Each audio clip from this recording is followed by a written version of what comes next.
let's talk about this cabinet. It's kind of a weird shape.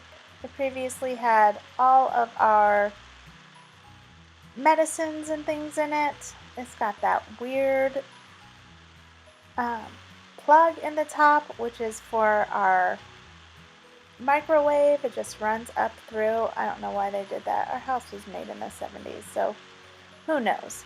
But I'm going to make this my new spice cabinet. You can see those little screws because I asked my husband to put some of my trivets on the side and he used some long screws and so they poked through. So, I mean, this is really, at some point we're going to completely redo our kitchen, but right now I'm just going to make do with what I have until we, decide to make that transition. So I'm going to start by taking out the shelves, and I'm going to just clean them and we'll kind of go from there. This house was a flip. Somebody kind of flipped it, so they didn't do a whole lot in there. Definitely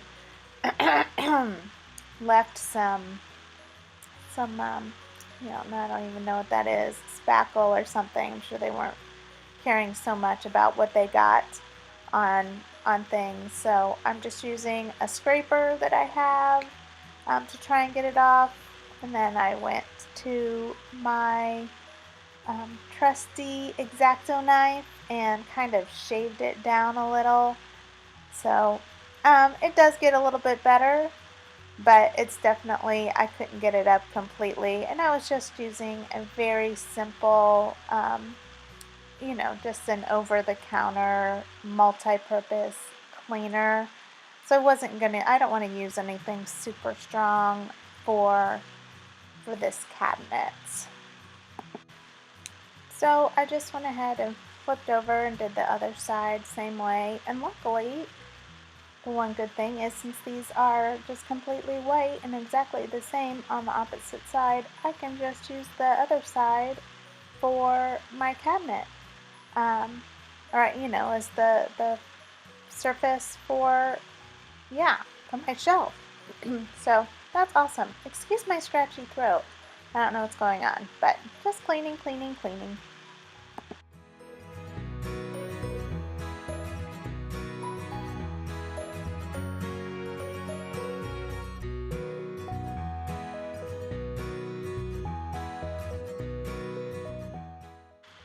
Okay, so I know that I want to get all of these things out of just a drawer that they're just taking space of, and it would be nice to have them just right next to my spices. So I found this, it's just a cooling rack. They come 2 for $1 at the Dollar Tree, and I thought, you know what, I think that'll probably fit perfectly on the back of that cabinet, and I'll just use some S-hooks and maybe I'll get all that stuff out of a drawer. I've really been trying to work to get things vertical instead of everything being horizontal.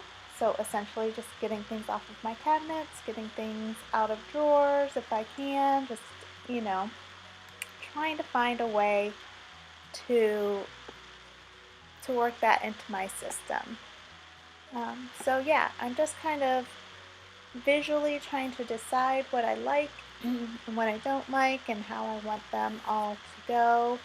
I don't know what happened, but I am missing 1/4 of a cup of those measuring cups. I have the 1/3, I have the 1/2, I have the 1 cup, but I don't know what happened to the 4th. I love those things because they lay flat. They're called squishies. If I can find them, I'll link them in the description box below. But they're kind of perfect. So they don't have to take up a ton of space, but they are, I don't know what happened to the one. It kind of makes me sad. I also like the fact that they're so colorful. I'm all about some colorful stuff because, otherwise it can be boring. So this is how I think I'm gonna keep it.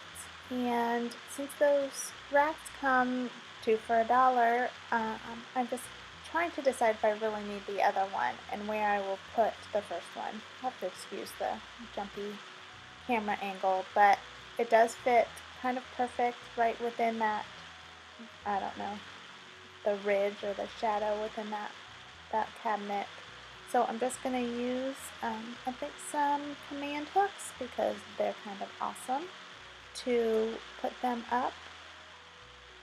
And I'm going to make sure that on the bottom, at least, those bottom two hooks, those, I want that little half moon tab to be facing up. So if I decide to take it down, like, at some point, I'm sure I will, or if I need to move it, it'll be a lot easier than if it was sitting flush against that bottom to try and pull that little tab. So it works fine either way, so I just decided I would do it facing upward instead of down, but I still want the hook part to be facing upward as well so that my tray will just fit right into it.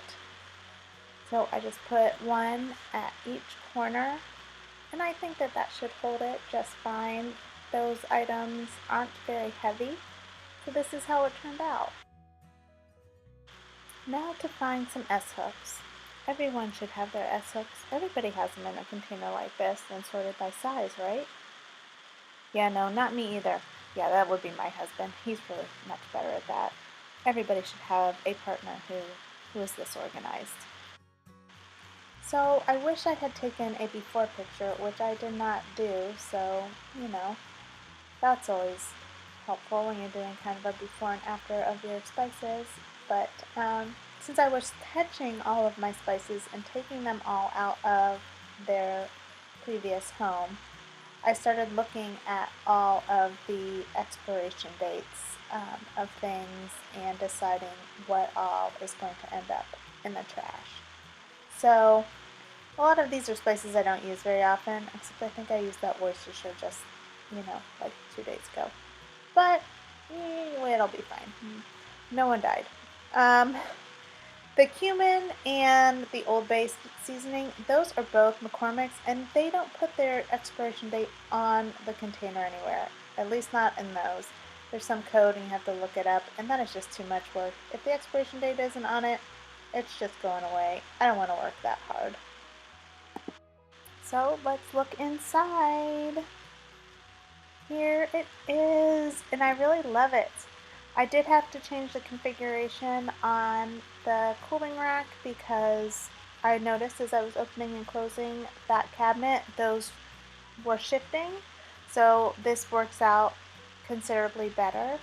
And then I have space. I still have the space at the top if I want to add a second one, but I filled that with just some resources that I had around the house. This one and this one both came from like Martha Stewart magazine years ago that I had laminated and now just put them up. So I have all these equivalents just in case I need them.